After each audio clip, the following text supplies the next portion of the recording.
The rain came down like bullets that night, hammering against the corrugated metal roof of Tom's repair shop.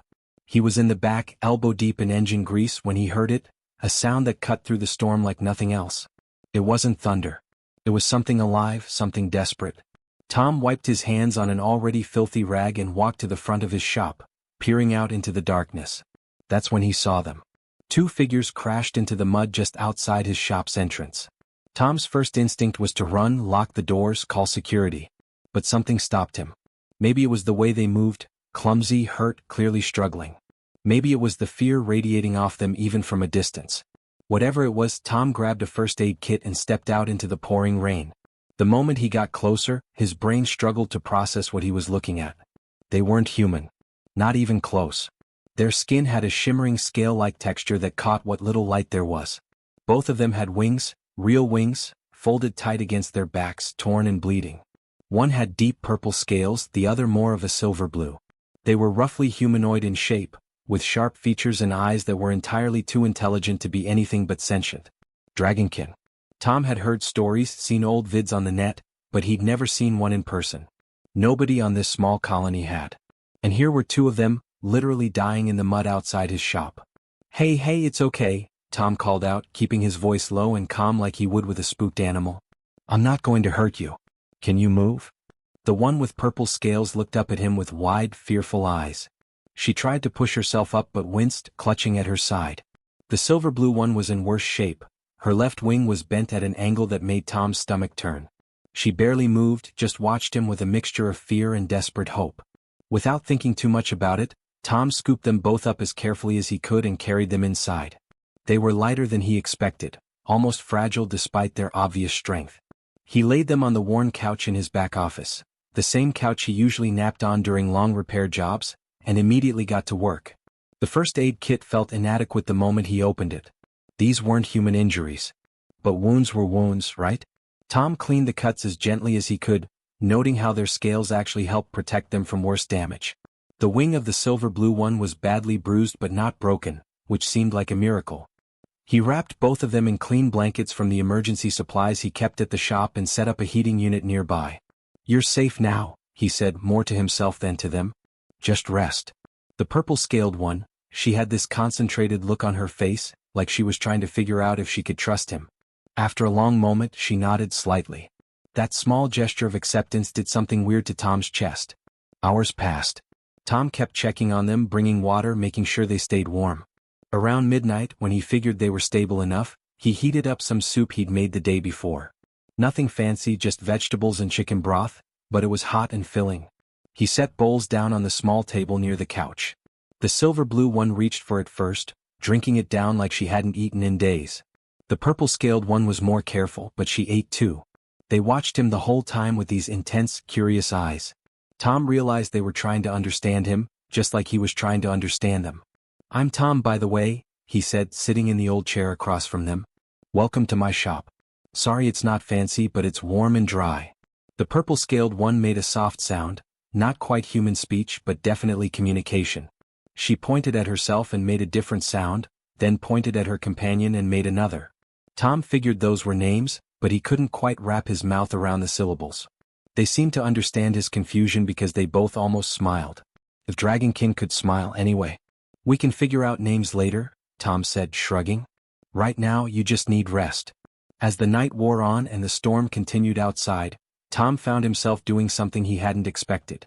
He was sitting with two impossible creatures, two beings from a world he knew nothing about, and instead of being terrified he felt protective. They were just scared kids, really. Hurt and far from home.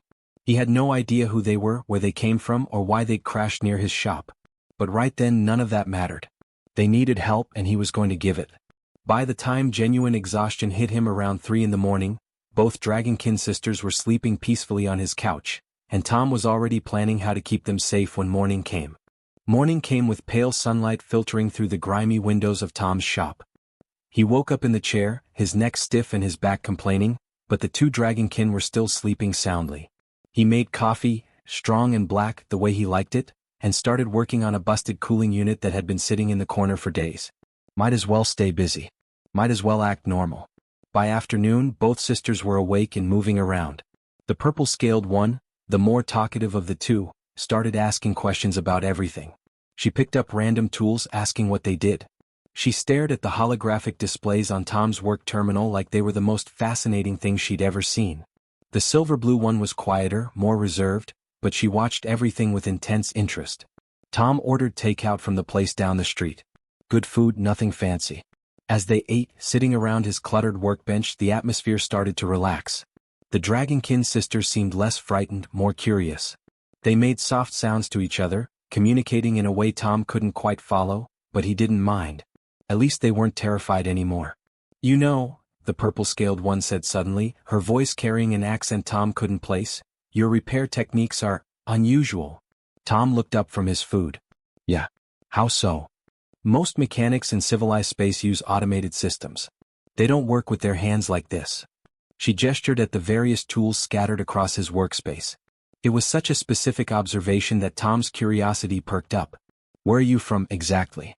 You talk like you know a lot about mechanics. The two sisters exchanged a glance. There was something in that look, hesitation, uncertainty, like they were having a silent conversation about whether they could trust him with the answer. Finally, the purple-scaled one spoke again, but more carefully this time. We come from far away. Very far. Our father, he has many ships. Many people work for him. We grew up around engineers and fleet coordinators. She paused, choosing her words like they were fragile things. Our father's holdings are extensive. Tom nodded slowly, filing that away. Rich family then. That made sense. Rich kids running away from something wasn't exactly a new story, even if those kids happened to have scales and wings. What about this Dracker thing? He asked, trying to sound casual. I heard you mention that name earlier. The moment the words left his mouth, he saw the silver-blue one tense. The purple-scaled sister froze mid-bite. Tom watched as something flickered across both their faces. Fear, maybe, or resignation. The purple-scaled one set down her food slowly. You heard that? She asked quietly. Yeah, when you two were talking last night. I wasn't trying to eavesdrop, I was making sure you were okay. Tom shrugged. Look, I don't know anything about your family or where you come from. And I don't really care. You needed help, I helped. That's it. He wasn't entirely sure that was true, but it seemed like the right thing to say. The purple-scaled one relaxed slightly.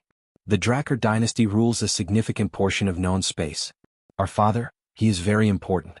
Very powerful. She paused. And very controlling. There it was. Rich, powerful, controlling parent. Tom had seen it before with human families. The pattern was always the same, no matter what species you were dealing with. Kids wanted freedom. Parents wanted obedience. Nobody got what they wanted. So you ran away, Tom said, not really a question. We needed one night, the silver-blue one spoke for the first time, her voice softer than her sister's. Just one night where nobody knew who we were. Where we didn't have to be princesses or symbols or anything important. We just wanted to be normal. There was something so raw and honest about the way she said it that Tom felt a little pang in his chest.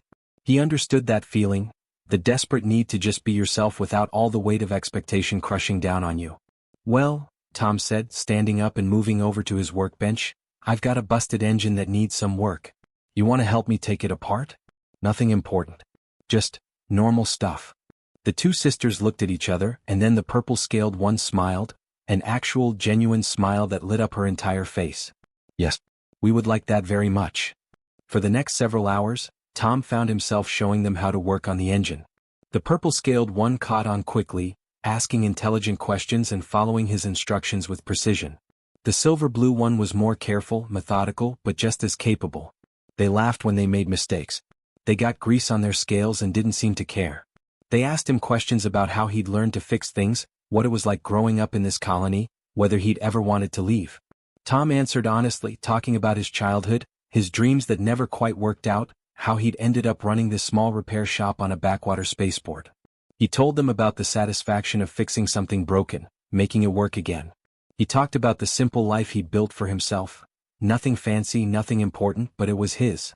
By the time evening had settled in and the three of them were covered in engine grease and exhaustion, something had shifted. They weren't strangers anymore. They were just three people who'd spent a day working on something together, laughing at the same jokes, frustrated by the same mechanical problems. For the first time since they'd crashed outside his shop, Tom forgot to wonder who they really were or what kind of trouble they might be in. For the first time they were just friends. The alarms started around dawn. Not the regular alarms that sometimes went off when a ship had mechanical issues. These were different. These were the kind of alarms that made Tom's stomach drop into his boots. He was in the back office with the two sisters making breakfast when the first siren wailed through the colony. All three of them froze. The purple-scaled one, Kay, he'd finally managed to learn, set down her cup of coffee. The silver-blue one, Vex, stood up and walked to the small window peering out into the sky. "It's starting," Vex said quietly. She didn't sound scared. She sounded like someone who'd been expecting this moment, had been counting down the hours until it arrived. Tom felt his chest tighten. What's starting?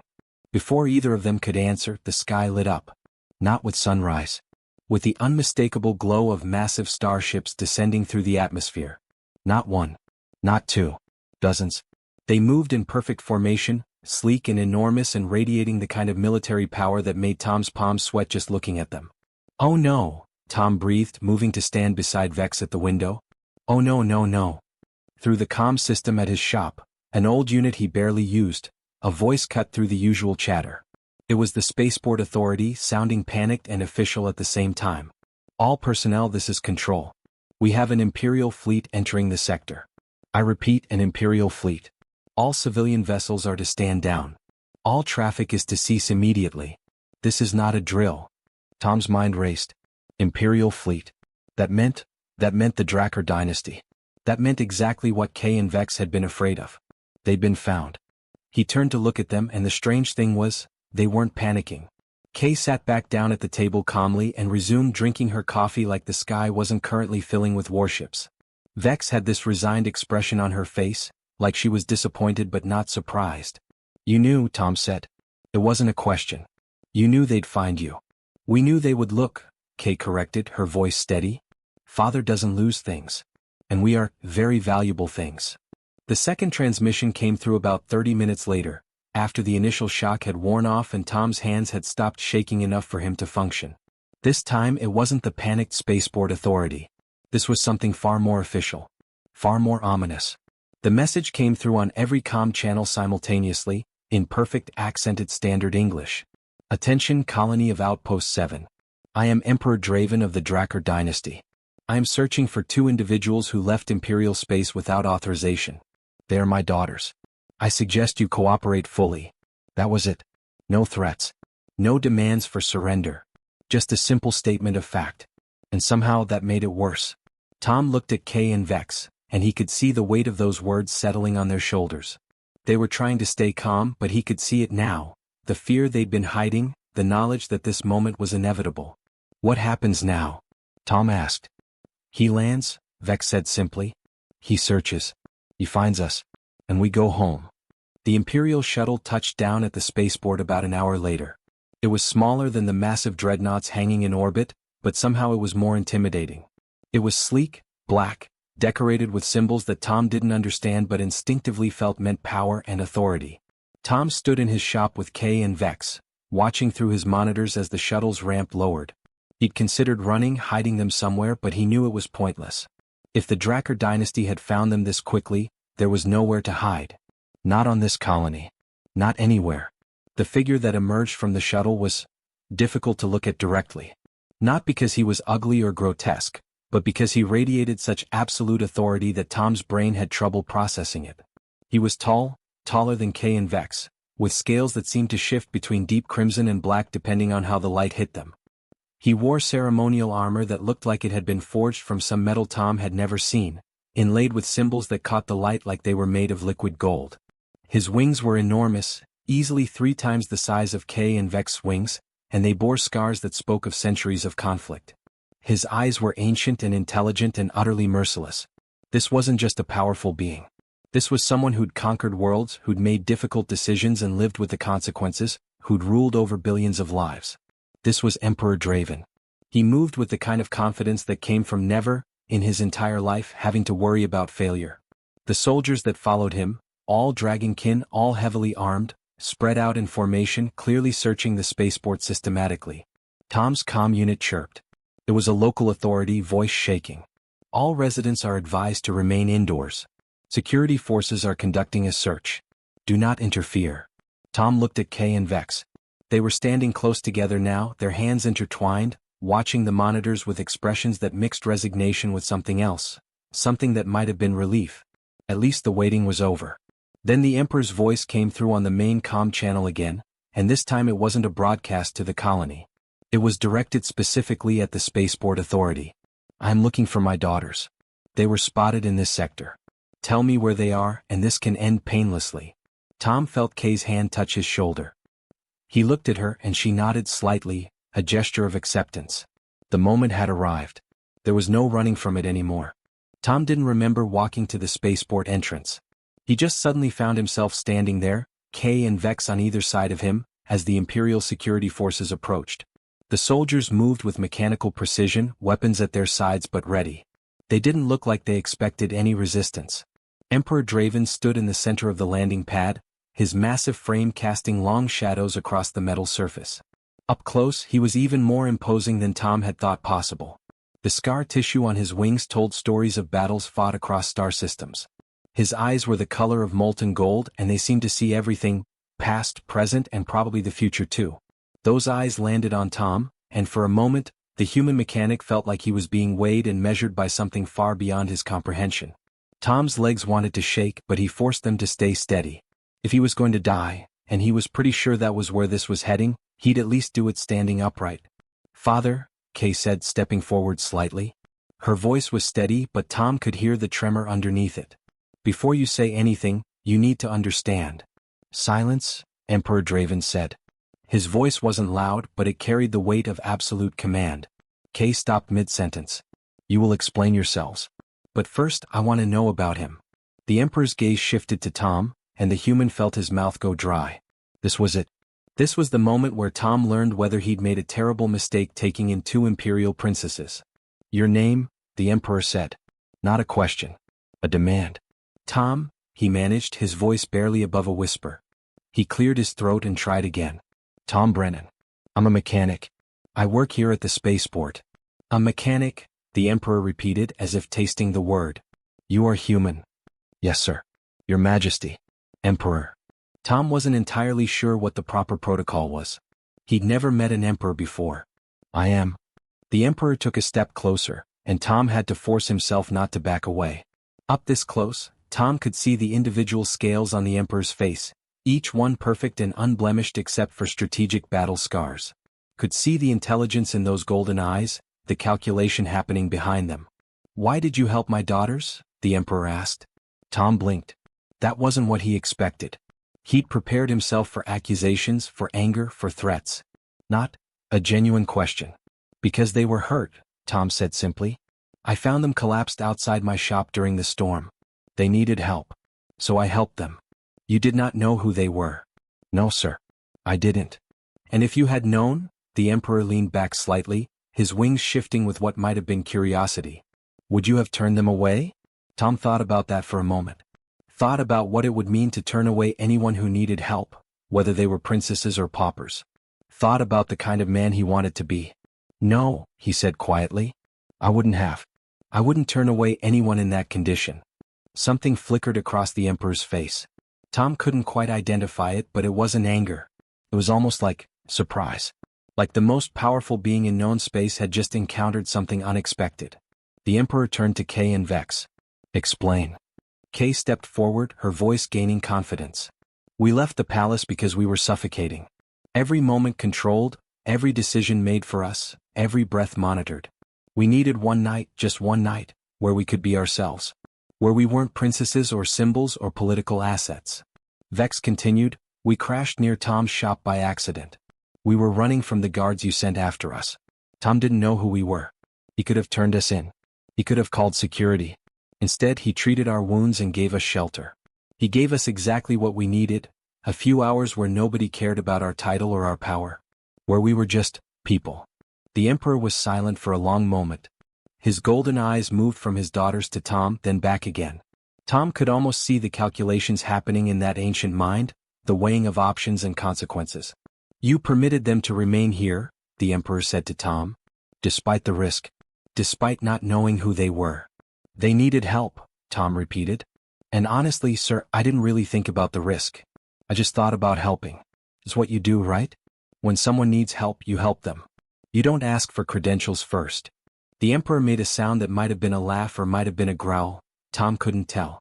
The soldiers shifted nervously, clearly unsure how to interpret their leader's reaction. In my empire, the Emperor said slowly, there are millions who would have sold my daughter's location for a handful of credits. There are generals and admirals who would have seen them as leverage to use against me. There are politicians who would have used their capture to consolidate power. He paused. And there is one human mechanic who simply helped them because they were hurt. Tom felt sweat beading on his forehead. This wasn't going the way he'd expected.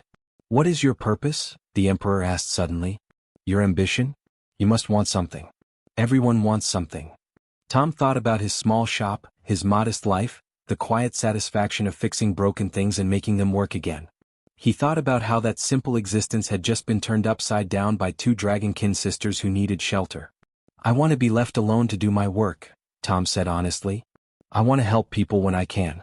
I want my life to mean something even if it's just small and ordinary. I don't need power or money or status. I just need to know that the things I do matter to someone. The Emperor studied him for what felt like an eternity. Tom could see the weight of centuries in those golden eyes, the burden of ruling an empire, the constant calculus of power and politics that he had to navigate every single day.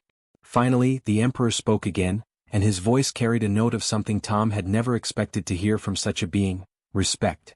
You have more courage than most of my generals, Tom Brennan. Not the courage of warriors but the courage of decency. The willingness to help without expectation of reward. That is rare. That is precious. The Emperor gestured to his soldiers. Stand down. My daughters will not be taken by force.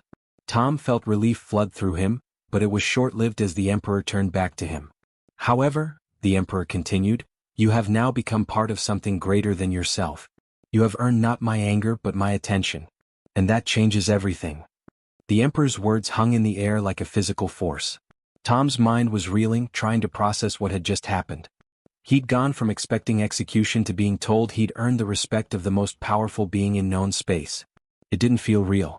I have a proposition for you, Tom Brennan, Emperor Draven said, his golden eyes never wavering from the human's face. My empire is vast. It spans systems and worlds beyond counting. But it is also brittle in ways that power alone cannot fix. We have engineers and mechanics by the thousands. We have the finest technology known to civilization. Yet something is missing. Tom waited, unsure if he was supposed to speak. We have lost something, the Emperor continued. The ability to see problems simply. To solve them without layers of bureaucracy and politics. My daughters came to you because you represented something they could not find in the palace. Authenticity. Truth. A willingness to help without hidden agendas. The Emperor gestured, and one of his soldiers stepped forward with a data pad. The Emperor took it and extended it toward Tom. I am offering you a position. Personal engineering consultant to the Imperial throne. You would work directly with our fleet engineers, advising on mechanical problems and approaches to repair. You would have access to resources beyond what you can imagine.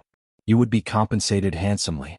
And most importantly, you would have my protection and the protection of the entire Drakkar dynasty. Tom stared at the data pad, then at the Emperor, then back at the data pad. This couldn't be happening. This was the kind of thing that happened in stories, not to ordinary people living ordinary lives on backwater colonies. Tom started, then stopped. He looked at Kay and Vex. What about them? What happens to them? That, the Emperor said with what might have been approval in his voice, is a question I would expect you to ask. My daughters will return to the palace, yes. But they will also be permitted to visit this colony regularly. They will continue their duties as members of the imperial family, but they will also have freedom they did not possess before. Because I have learned something from their escape and from you. Kay and Vex exchanged glances of cautious hope. I have learned, the Emperor said, that control without understanding breeds only resentment. My daughters needed to experience life beyond the palace walls. They needed to understand that there exists genuine goodness in the universe, untainted by ambition or greed. You provided that.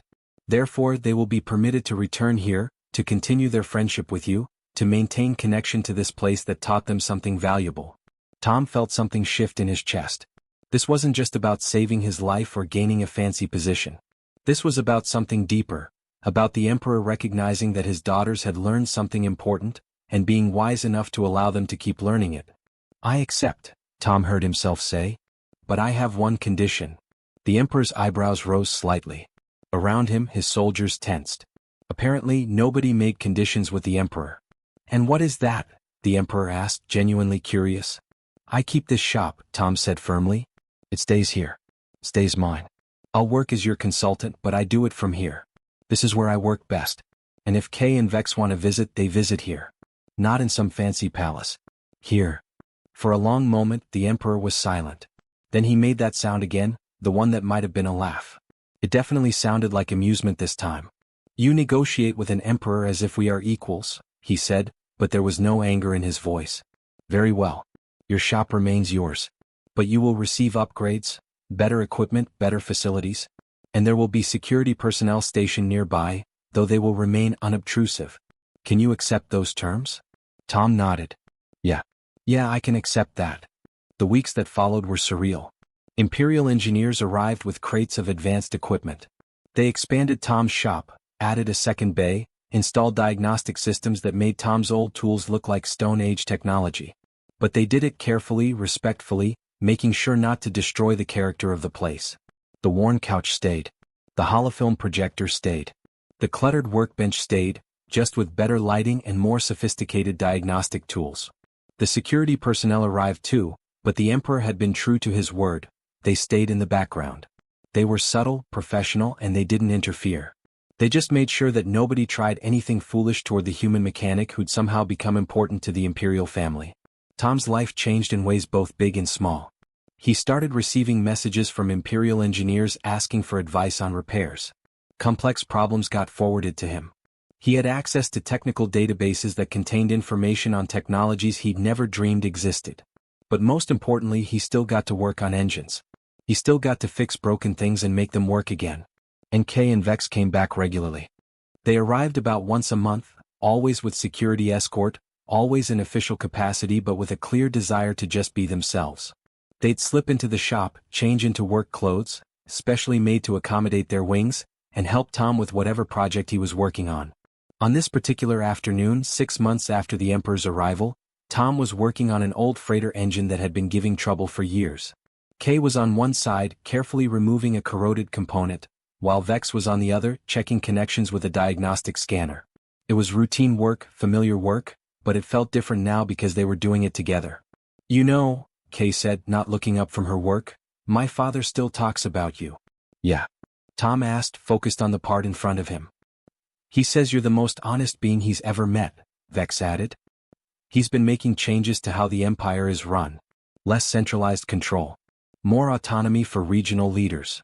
He credits you with teaching him something about trust." Tom shook his head, smiling slightly. "I didn't teach him anything. Your dad's got centuries of experience I can't even fathom." "Exactly," Kay said. "Which is why it matters. You taught someone who's lived for longer than most civilizations have existed that there's value in simple, honest help." Through the open bay doors of the shop, Tom could see it, the Imperial flagship maintaining a steady orbit above the colony. A reminder that he'd somehow become part of something far larger than himself. A symbol of protection, of connection, of change. Tom set down his tools and looked at Kay and Vex. They were focused on their work, concentrating on the engine with the kind of care that had nothing to do with Imperial duty and everything to do with the simple satisfaction of fixing something broken. "You hungry?" Tom asked. "I could order food." "That would be nice," Vex said, finally looking up with that small smile she'd learned from watching old holofilms. "But only if it's from that place with the good soup." "The one you discovered on your first night here?" Tom asked. "Yes," Kay confirmed. "That one. Everything else tastes like politics." Tom laughed, a real, genuine laugh, and pulled up the ordering system on his work terminal. Outside, the colony continued its ordinary business, unaware that within this small repair shop, a mechanic, an emperor's daughters, and the vast machinery of an intergalactic empire had found something rare and valuable. They had found a place where an ordinary human's simple act of kindness had rippled outward, touching lives across star systems, changing the course of an empire.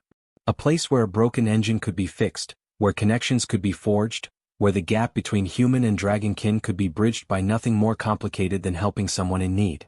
Tom returned to his work, Kay and Vex beside him, and the Imperial flagship watched over them from above, a silent testament to the power of decency in a universe that often forgot its importance.